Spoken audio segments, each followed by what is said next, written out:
Pakistan cricket में आप कुछ कह नहीं सकते। अब तो नई हुकूमत आएगी, क्या मोहसिन नकवी इस ओहदे पर चेयरमैन के, जिनका नाम उन्हें साबिक जो अभी तो मौजूदा निगरान वजीर आजम है अनवारुल हक काकड़ ने तजवीज़ किया था कि आइंदा आने वाला वजीर आजम उनको बरकरार रखता है या नहीं रखता, बहुत सारे सवालात जन्म ले रहे हैं। बिस्मिल्लाहिर्रहमानिर्रहीम, अस्सलाम वालेकुम। अपने यूट्यूब चैनल MIB स्पोर्ट्स पर मैं हूं मिर्ज़ा इकबाल बेग।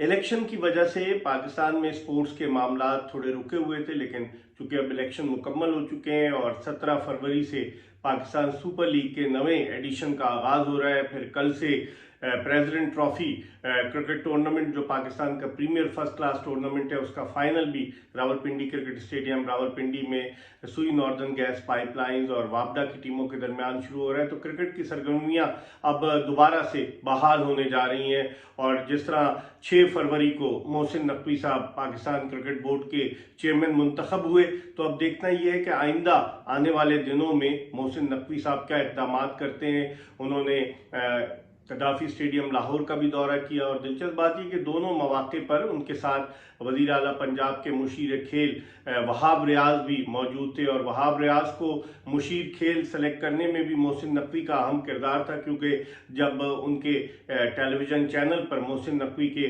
क्रिकेट की ट्रांसमिशन हो रही थी तो वहाब रियाज उस ट्रांसमिशन में एज अ गेस्ट मौजूद थे। और फिर उसके बाद मोहसिन नकवी साहब के साथ उनके ताल्लुकात अच्छे हुए और मोहसिन नकवी साहब ने उन्हें वजीर खेल बनाया, निगरान वजीर खेल। लेकिन उनको कौमी सिलेक्शन कमेटी का चेयरमैन बनाने के हवाले से मोहम्मद हफीज़ ने अहम किरदार अदा किया, जिनको ज़का अशरफ ने पाकिस्तान क्रिकेट टीम का डायरेक्टर बनाया था। लेकिन बज़ाहिर ऐसा लग रहा है कि मोहम्मद हफीज़ और वहाब रियाज के ताल्लुकात में अब सर्दमोहरी आ चुकी है। उसकी कई वजूहत हैं और बाद लोग तो ज़राए ये भी बताते हैं कि हफीज़ ने वहाब रियाज के ज़रिए मोहसिन नकवी को रब्ता करने की भी कोशिश की, लेकिन कोई मुलाकात नहीं हो सकी।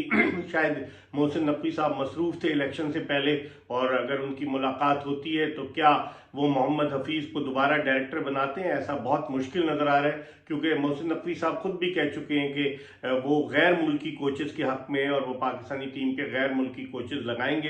तो अब आइंदा आने वाले दिनों में क्या होता है, दरअसल मोहम्मद हफीज़ और वहाब रियाज के दरमियान सर जंग उस वक्त शुरू हुई जब सलमान भट्ट को सिलेक्शन कमेटी में रखा गया और वहाब रियाज चीफ सेलेक्टर थे। जब वजीर आजम, जो पेट्रन इन चीफ है निगरान वजीर आजम, उन्होंने बासपुर्स की वीडियो लिंक पर जब मोहम्मद हफीज़ से पूछा गया तो मोहम्मद हफीज़ ने वहाब रियाज को सपोर्ट नहीं किया और कहा कि ये वहाब रियाज ने सलमान भट्ट को जो है वो सिलेक्ट किया था, जिसकी वजह से थोड़े से दोनों के ताल्लुकात में सर्दमोहरी पैदा हुई। अब देखते हैं कि आइंदा आने वाले दिनों में क्या होता है। मोहम्मद हफीज़ तो ऑस्ट्रेलिया और न्यूजीलैंड के दौरे से वापसी के बाद प्रेस कॉन्फ्रेंस करना चाहते थे गद्दाफी स्टेडियम लाहौर में, लेकिन पाकिस्तान क्रिकेट बोर्ड ने उन्हें इस बात की इजाज़त नहीं दी। पाकिस्तान क्रिकेट बोर्ड का कहना था कि आप हमारा प्लेटफॉर्म इस्तेमाल नहीं कर सकते, अगर आपने प्रेस कॉन्फ्रेंस करनी है तो बाहर करें। फिर हफीज़ ने प्रेस कॉन्फ्रेंस नहीं की। तो अब देखते हैं कि आइंदा आने वाले दिनों में पाकिस्तान क्रिकेट टीम के कोचिंग स्टाफ में क्या तकरीरियाँ होती हैं, क्या हफीज़ डायरेक्टर का ओहदा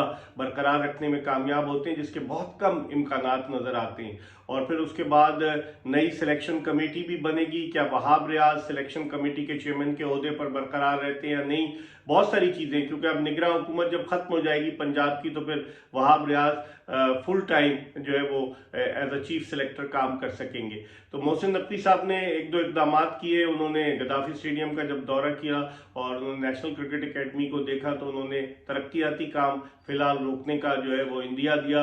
और यकीनन अब जो वो डिसीजन लेंगे उनकी एक अहमियत होगी, क्योंकि क्रिकेट मैनेजमेंट कमेटी के तो पर काट दिए गए थे। उनको कहा गया था कि डे टू डे अफेयर चलाएं, लेकिन चूंकि मोहसिन नकवी एक इलेक्टेड चेयरमैन है तो अब देखना ये है कि वो क्या इक़दाम करते हैं। लेकिन पाकिस्तान क्रिकेट में आप कुछ कह नहीं सकते। अब तो नई हुकूमत आएगी, क्या मोहसिन नकवी इस ओहदे पर चेयरमैन के, जिनका नाम उन्हें साबिक जो अभी तो मौजूदा निगरान वजीर आजम है अनवारुल हक काकड़ ने तजवीज़ किया था कि आइंदा आने वाला वजीर आजम उनको बरकरार रखता है या नहीं रखता, बहुत सारे सवालात जन्म ले रहे हैं। क्योंकि पाकिस्तान क्रिकेट में कुछ भी हो सकता है। पाकिस्तान क्रिकेट बोर्ड, जिसका पुराना नाम BCCP था, board of of control for cricket in Pakistan, और 1995 में इसे पीसीबी में तब्दील किया गया, पाकिस्तान क्रिकेट बोर्ड में। तो रमीज राजा साहब जो थे वो 3 साल के लिए चेयरमैन बने थे सितंबर 2021 में, जब इमरान खान वजीर आजम थे, लेकिन फिर इमरान खान की हुकूमत चली गई और दिसंबर 2022 में रमीज राजा को भी उनके चेयरमैन के ओहदे से फारिग कर दिया गया और उनकी जगह नजम सेठी को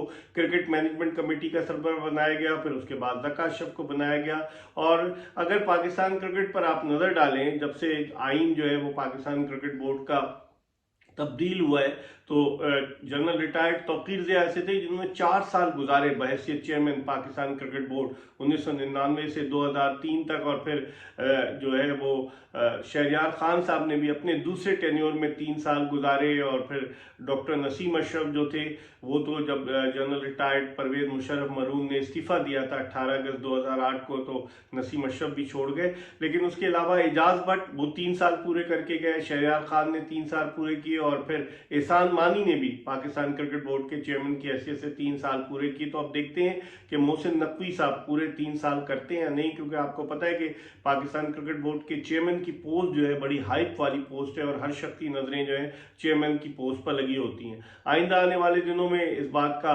वाज़ेह इशारा मिलेगा जब नई हुकूमत जो है वो चार्ज संभालेगी। लेकिन एक तरफ तो क्रिकेट के मामलात हैं, दूसरी तरफ कायद-ए-आज़म ट्रॉफी के फाइनल का भी मैंने जिक्र किया जो कि कल से शुरू हो रहा है। और इसके अलावा पाकिस्तान सुपर लीग की इस मरतबा वो हाइप नहीं बन पा रही। हालांकि 17 फरवरी से पाकिस्तान सुपर लीग शुरू होना है और इफ्तिताई मैच जो है वो लाहौर कलंदर्स जो दिफाई चैंपियन है और इस्लामाबाद यूनाइटेड जो 2 मरतबा की चैंपियन है, इन दोनों टीमों के दरमियान खेला जाएगा गद्दाफी स्टेडियम लाहौर में। लेकिन अब तक वो हाइप नहीं बन पा रही। तो अब देखते हैं कि आइंदा आने वाले दिनों में पीएसएल की क्या हाइप बनती, क्योंकि कई टॉप के क्रिकेटर्स जो है वो पीएसएल में एक्शन में नजर नहीं आएंगे। खासतौर पर लाहौर कलंदर्स की नुमाइंदगी करने वाले अफगानिस्तान के लेग स्पिनर राशिद खान जो दुनिया भर में अपनी सलाहियतों का लोहा मनवा चुके, वो एक्शन में नजर नहीं आएंगे। उनकी कमर का ऑपरेशन है।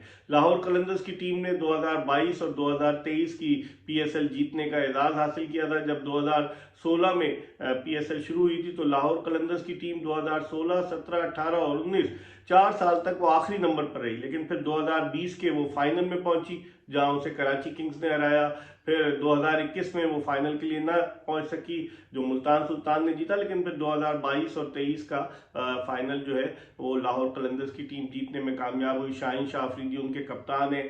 क्या स्ट्रेटजी प्लान करती है लाहौर कलंदर्स की टीम इस टूर्नामेंट के लिए, ये भी देखना होगा। और पीएसएल में कौन कौन से टॉप के क्रिकेटर जो हैं वो एक्शन में नजर आते हैं। सप्लीमेंट कैटेगरी का भी ऐलान हो गया है और पीएसएल के मैचेस जो है लाहौर के अलावा रावलपिंडी, मुल्तान और कराची में खेले जाएंगे। इस मरतबा पीएसएल के कुछ मैचेस कराची में रमजान मुबारक के महीने में मुनक्किद होंगे और फाइनल भी 18 मार्च को रमजान मुबारक के दौरान खेला जाएगा पीएसएल का। तो अब देखते हैं कि शायकीन किस तरीके से रिस्पॉन्ड करते हैं। आपको तमाम चीज़ों के हवाले से अपडेट करते रहेंगे। देखते रहिए MIB स्पोर्ट्स।